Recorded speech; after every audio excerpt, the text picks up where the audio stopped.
श्री गणेशाय नमः। श्री लक्ष्मी नारायण अष्टोत्तर शतनाम स्तोत्रम्। श्रीर्विष्णुः कमला सारंगी लक्ष्मीर्वैकुण्ठनायकः। पद्मालया चतुर्बाहु क्षीराब्धितनयाच्युतः।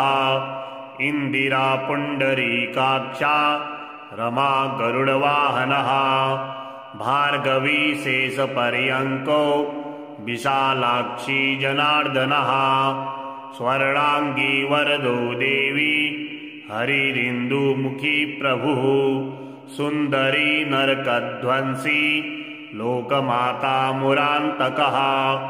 भक्तप्रिया दानवारिः अंबिका मधुसूदनः। वैष्णवी देवकी पुत्रो रुक्मणी केशिमर्दनः। वरलक्ष्मी जगन्नाथः कीरवाणी हलायुधः। नित्या सत्यव्रतो गौरी सौरिः कान्तासुरेश्वरः। नारायणी हृषिकेशः पद्महस्ता त्रिविक्रमः। माधवी पद्मनाभश्च स्वर्णवर्णा निरीश्वरः। सती पीताम्बरः शान्ता वनमाली शमानघः। जयप्रदा बलिध्वंसी वसुधा पुरुषोत्तमः। राज्यप्रदाखिलाधारो माया कंसविदारणः। माहेश्वरी महादेवो परमा पुण्यविग्रह। रमा मुकुन्दः सुमुखी मुचकुन्दवरप्रदः। वेद विद्याब्धिजगामाता सुरूपा केन्दुलोचनः। पुण्याङ्गना पुण्यपादो पावनी पुण्यकीर्तनः। विश्वप्रिया विश्वनाथो वाग्रूपी वासवानुजः।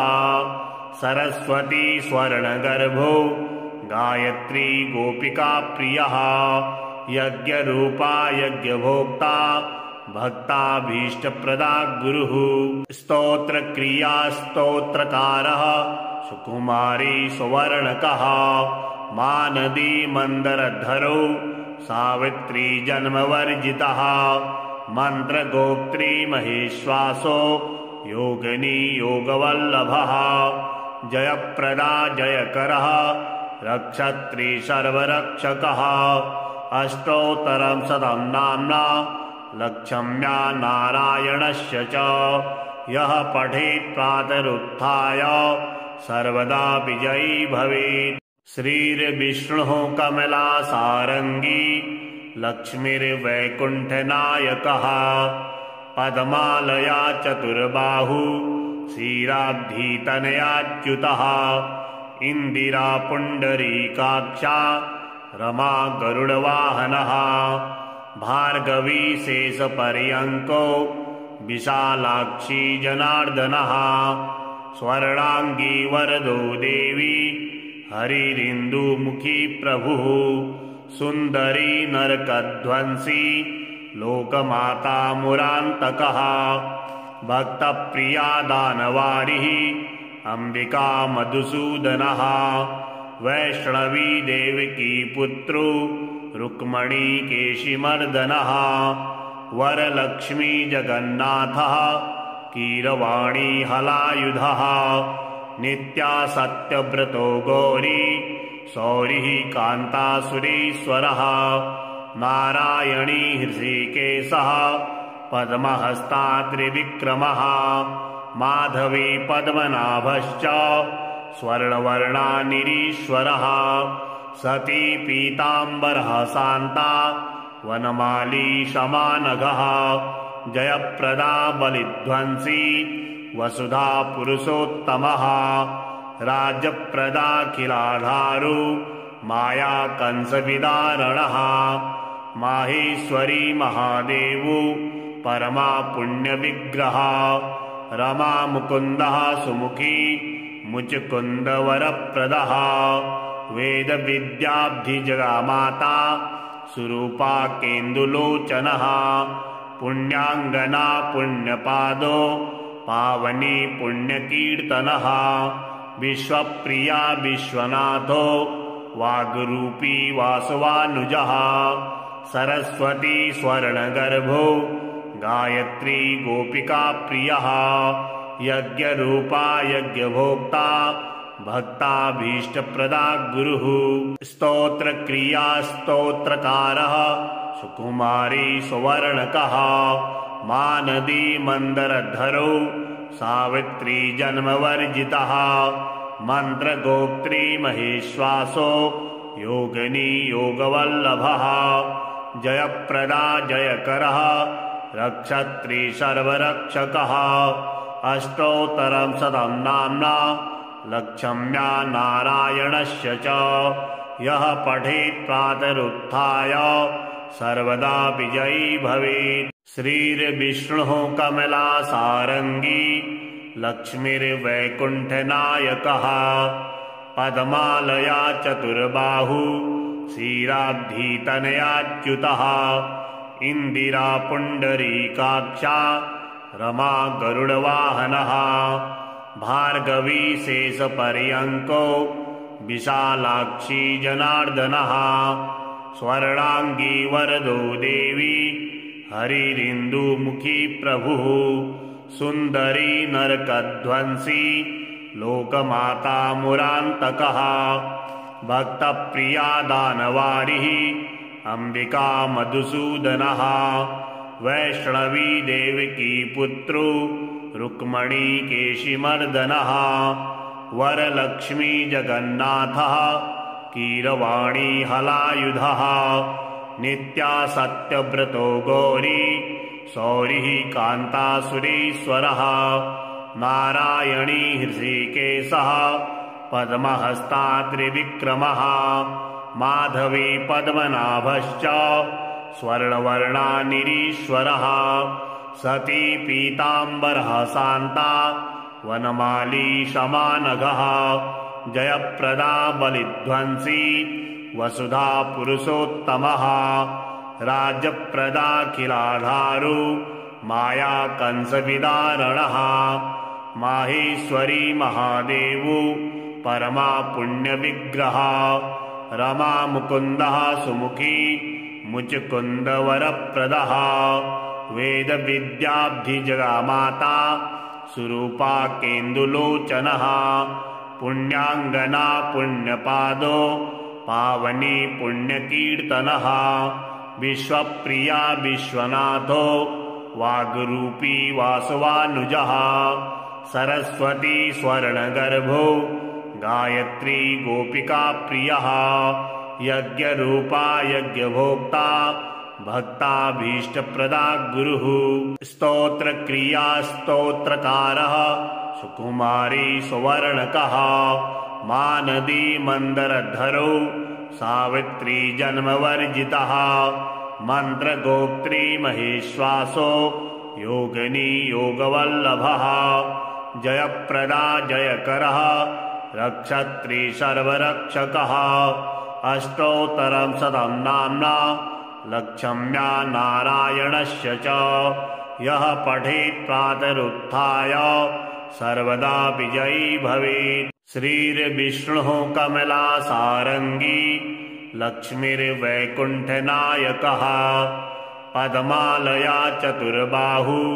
क्षीराब्धितनयाच्युतः इन्दिरा पुण्डरीकाक्षा रमा गरुडवाहनः भार्गवी शेषपर्यङ्को विशालाक्षी जनार्दनः स्वर्णाङ्गी वरदो देवी हरिरिन्दुमुखी प्रभुः सुन्दरी नरकध्वंसी लोकमाता मुरान्तकः भक्तप्रिया दानवारिः अम्बिका मधुसूदनः वैष्णवी देवकी पुत्रो रुक्मणी केशिमर्दनः वरलक्ष्मी जगन्नाथः कीरवाणी हलायुधः नित्या सत्यव्रतो गौरी सौरिः कान्तासुरेश्वरः नारायणी हृषिकेशः पद्महस्ता त्रिविक्रमः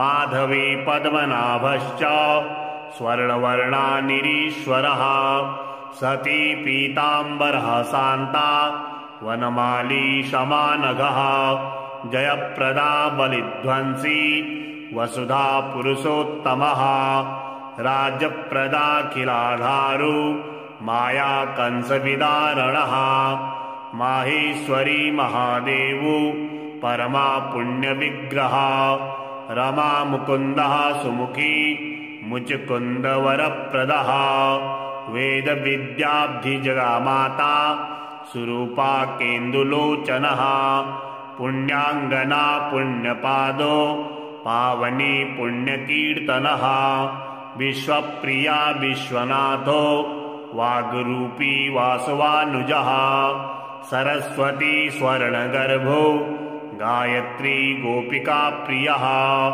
यज्ञरूपा यज्ञभोक्ता भक्ताभीष्टप्रदा गुरुः स्तोत्रक्रिया स्तोत्रकारः सुकुमारी सुवर्णकः मानदी मन्दरधरो सावित्री जन्मवर्जितः मन्त्रगोत्री महेश्वासो योगिनी योगवल्लभः जयप्रदा जयकरः रक्षत्री सर्वरक्षकः अष्टोत्तरं शतं नाम्ना लक्ष्म्या नारायणस्य च यः पठेत् प्रातरुत्थाय सर्वदा विजयी भवेत्। श्रीर्विष्णुः कमलासारङ्गी लक्ष्मीर्वैकुण्ठनायकः पद्मालया चतुर्बाहु क्षीराब्धितनयाच्युतः इन्दिरा पुण्डरीकाक्षा रमा गरुडवाहनः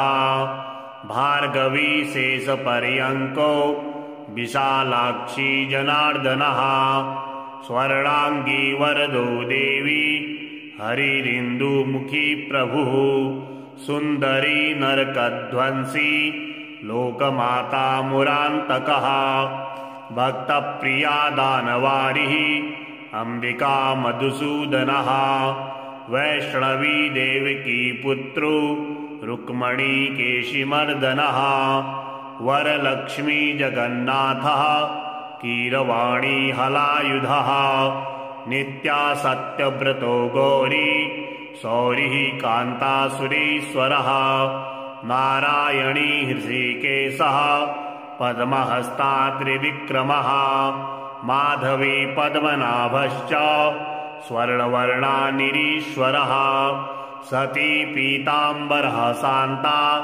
वनमाली शमानघः जयप्रदा बलिध्वंसी वसुधा पुरुषोत्तमः राज्यप्रदाखिलाधारो माया कंसविदारणः माहेश्वरी महादेवो परमा पुण्यविग्रह रमा मुकुन्दः सुमुखी मुचकुन्दवरप्रदः वेदविद्याब्धिजगामाता सुरूपा केन्दुलोचनः पुण्याङ्गना पुण्यपादो पावनी पुण्यकीर्तनः विश्वप्रिया विश्वनाथो वाग्रूपी वासवानुजः सरस्वती स्वर्णगर्भो गायत्री गोपिका प्रियः यज्ञरूपा यज्ञभोक्ता भक्ताभीष्टप्रदा गुरुः स्तोत्रक्रिया स्तोत्रकारः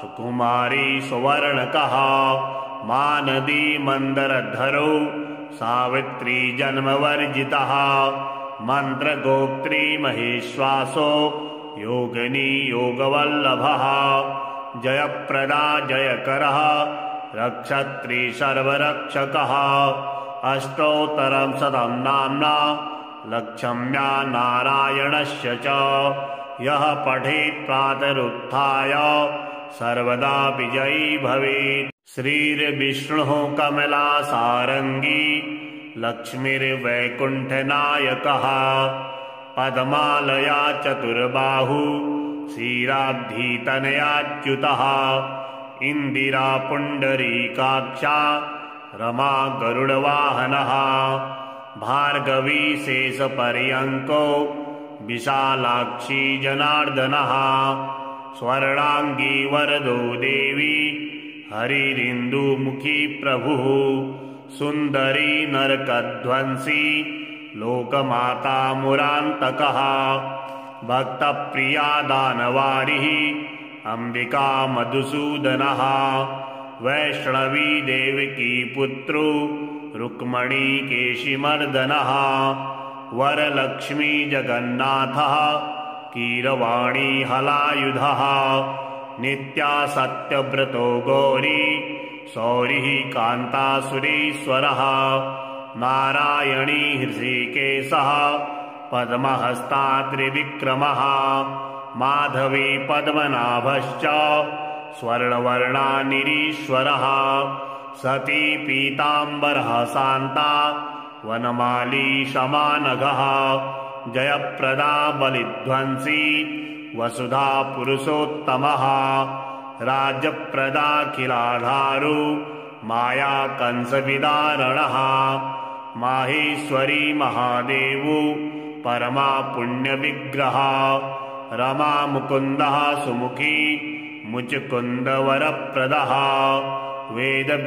वेदविद्याब्धिजगामाता सुरूपा केन्दुलोचनः पुण्याङ्गना पुण्यपादो पावनी पुण्यकीर्तनः विश्वप्रिया विश्वनाथो वाग्रूपी वासवानुजः सरस्वती स्वर्णगर्भो गायत्री गोपिका प्रियः यज्ञरूपा यज्ञभोक्ता भक्ताभीष्टप्रदा गुरुः स्तोत्रक्रिया स्तोत्रकारः सुकुमारी सुवर्णकः मानदी मन्दरधरो सावित्री जन्मवर्जितः मन्त्रगोत्री महेश्वासो योगिनी योगवल्लभः जयप्रदा जयकरः रक्षत्री सर्वरक्षकः अष्टोत्तरं शतं नाम्ना लक्ष्म्या नारायणस्य च यः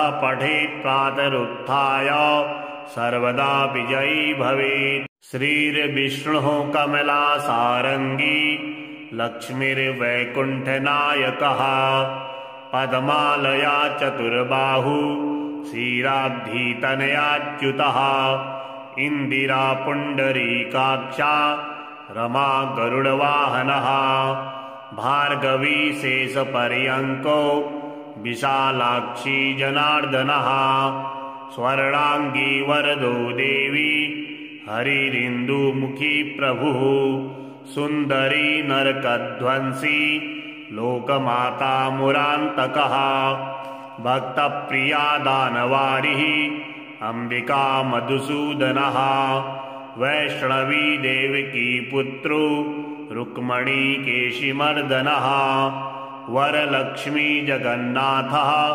कीरवाणी हलायुधः नित्या सत्यव्रतो गौरी सौरिः कान्तासुरेश्वरः नारायणी हृषिकेशः पद्महस्ता त्रिविक्रमः माधवी पद्मनाभश्च स्वर्णवर्णा निरीश्वरः सती पीताम्बरः शान्ता वनमाली शमानघः जयप्रदा बलिध्वंसी वसुधा पुरुषोत्तमः राज्यप्रदाखिलाधारो माया कंसविदारणः माहेश्वरी महादेवो परमा पुण्यविग्रह रमा मुकुन्दः सुमुखी मुचकुन्दवरप्रदः वेदविद्याब्धिजगामाता सुरूपा केन्दुलोचनः पुण्याङ्गना पुण्यपादो पावनी पुण्यकीर्तनः विश्वप्रिया विश्वनाथो वाग्रूपी वासवानुजः सरस्वती स्वर्णगर्भो गायत्री गोपिका प्रियः यज्ञरूपा यज्ञभोक्ता भक्ताभीष्टप्रदा गुरुः स्तोत्रक्रिया स्तोत्रकारः सुकुमारी सुवर्णकः मानदी मन्दरधरो सावित्री जन्मवर्जितः मन्त्रगोत्री महेश्वासो योगिनी योगवल्लभः जयप्रदा जयकरः रक्षत्री सर्वरक्षकः अष्टोत्तरं शतं नाम्ना लक्षम्या नारायणस्य च यः पठेत् प्रातरुत्थाय सर्वदा विजयी भवेत्। श्रीर्विष्णुः कमलासारङ्गी लक्ष्मीर्वैकुण्ठनायकः पद्मालया चतुर्बाहु क्षीराब्धितनयाच्युतः इन्दिरा पुण्डरीकाक्षा रमा गरुडवाहनः भार्गवी शेषपर्यङ्को विशालाक्षी जनार्दनः स्वर्णाङ्गी वरदो देवी हरिरिन्दुमुखी प्रभुः सुन्दरी नरकध्वंसी लोकमाता मुरान्तकः भक्तप्रिया दानवारिः अम्बिका मधुसूदनः वैष्णवी देवकी पुत्रो रुक्मणी केशिमर्दनः वरलक्ष्मी जगन्नाथः कीरवाणी हलायुधः नित्या सत्यव्रतो गौरी सौरिः कान्तासुरेश्वरः नारायणी हृषिकेशः पद्महस्ता त्रिविक्रमः माधवी पद्मनाभश्च स्वर्णवर्णा निरीश्वरः सती पीताम्बरः शान्ता वनमाली शमानघः जयप्रदा बलिध्वंसी वसुधा पुरुषोत्तमः राज्यप्रदाखिलाधारो माया कंसविदारणः माहेश्वरी महादेवो परमा पुण्यविग्रह रमा मुकुन्दः सुमुखी मुचकुन्दवरप्रदः वेदविद्याब्धिजगामाता सुरूपा केन्दुलोचनः पुण्याङ्गना पुण्यपादो पावनी पुण्यकीर्तनः विश्वप्रिया विश्वनाथो वाग्रूपी वासवानुजः सरस्वती स्वर्णगर्भो गायत्री गोपिका प्रियः यज्ञरूपा यज्ञभोक्ता भक्ताभीष्टप्रदा गुरुः स्तोत्रक्रिया स्तोत्रकारः सुकुमारी सुवर्णकः मानदी मन्दरधरो सावित्री जन्मवर्जितः मन्त्रगोत्री महेश्वासो योगिनी योगवल्लभः जयप्रदा जयकरः रक्षत्री सर्वरक्षकः अष्टोत्तरं शतं नाम्ना लक्षम्या नारायणस्य च यः पठेत् प्रातरुत्थाय सर्वदा विजयी भवेत्। श्रीर्विष्णुः कमलासारङ्गी लक्ष्मीर्वैकुण्ठनायकः पद्मालया चतुर्बाहु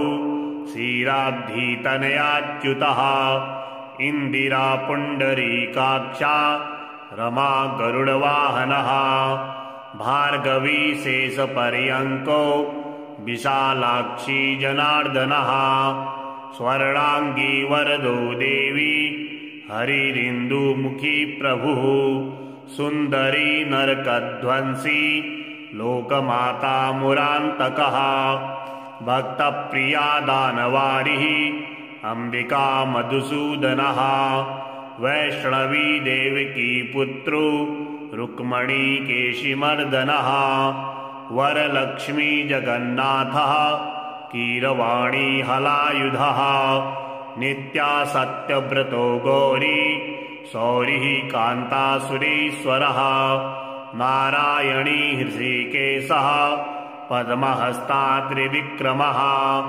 माधवी पद्मनाभश्च स्वर्णवर्णा निरीश्वरः सती पीताम्बरः शान्ता वनमाली शमानघः जयप्रदा बलिध्वंसी वसुधा पुरुषोत्तमः राज्यप्रदाखिलाधारो माया कंसविदारणः माहेश्वरी महादेवो परमा पुण्यविग्रह रमा मुकुन्दः सुमुखी मुचकुन्दवरप्रदः वेदविद्याब्धिजगामाता सुरूपा केन्दुलोचनः पुण्याङ्गना पुण्यपादो पावनी पुण्यकीर्तनः विश्वप्रिया विश्वनाथो वाग्रूपी वासवानुजः सरस्वती स्वर्णगर्भो गायत्री गोपिका प्रियः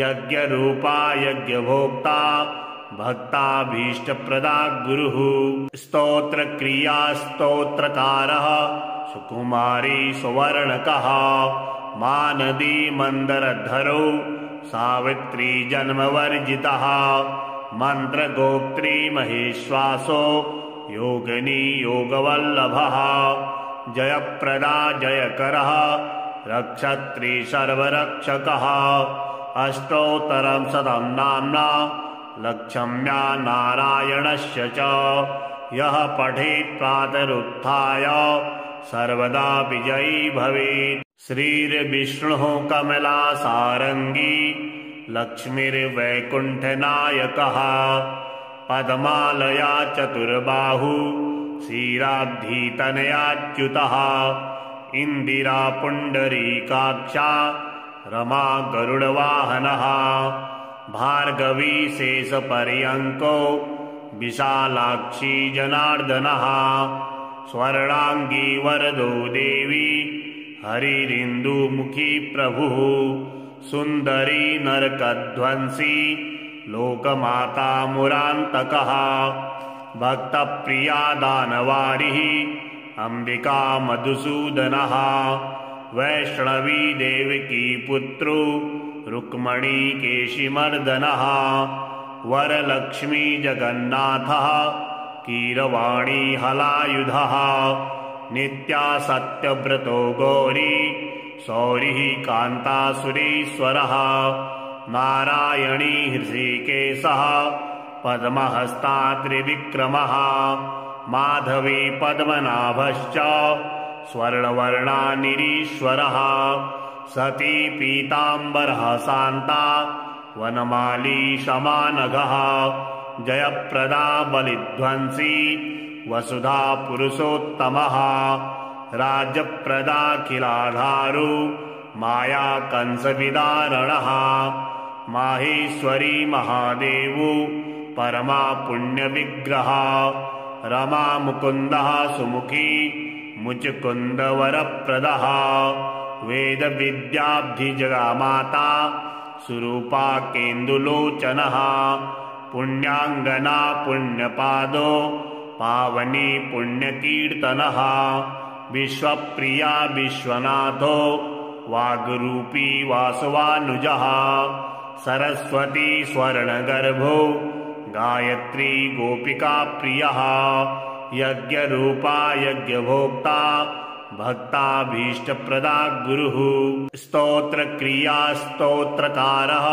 सुकुमारी सुवर्णकः मानदी मन्दरधरो सावित्री जन्मवर्जितः मन्त्रगोत्री महेश्वासो योगिनी योगवल्लभः जयप्रदा जयकरः रक्षत्री सर्वरक्षकः अष्टोत्तरं शतं नाम्ना लक्ष्म्या नारायणस्य च यः पठेत् प्रातरुत्थाय सर्वदा विजयी भवेत्। श्रीर्विष्णुः कमलासारङ्गी लक्ष्मीर्वैकुण्ठनायकः पद्मालया चतुर्बाहु क्षीराब्धितनयाच्युतः इन्दिरा पुण्डरीकाक्षा रमा गरुडवाहनः भार्गवी शेषपर्यङ्को विशालाक्षी जनार्दनः स्वर्णाङ्गी वरदो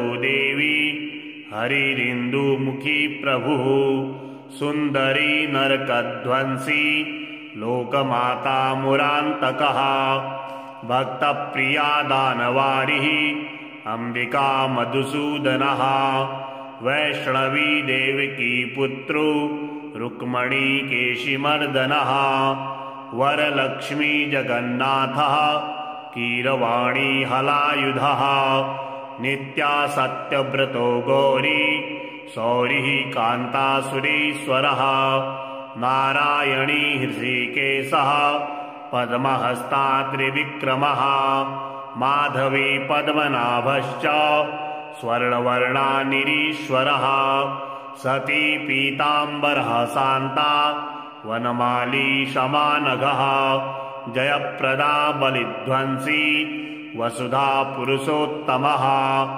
राज्यप्रदाखिलाधारो माया कंसविदारणः माहेश्वरी महादेवो परमा पुण्यविग्रह रमा मुकुन्दः सुमुखी मुचकुन्दवरप्रदः वेदविद्याब्धिजगामाता सुरूपा केन्दुलोचनः पुण्याङ्गना पुण्यपादो पावनी पुण्यकीर्तनः विश्वप्रिया विश्वनाथो वाग्रूपी वासवानुजः सरस्वती स्वर्णगर्भो गायत्री गोपिका प्रियः यज्ञरूपा यज्ञभोक्ता भक्ताभीष्टप्रदा गुरुः स्तोत्रक्रिया स्तोत्रकारः सुकुमारी सुवर्णकः मानदी मन्दरधरो सावित्री जन्मवर्जितः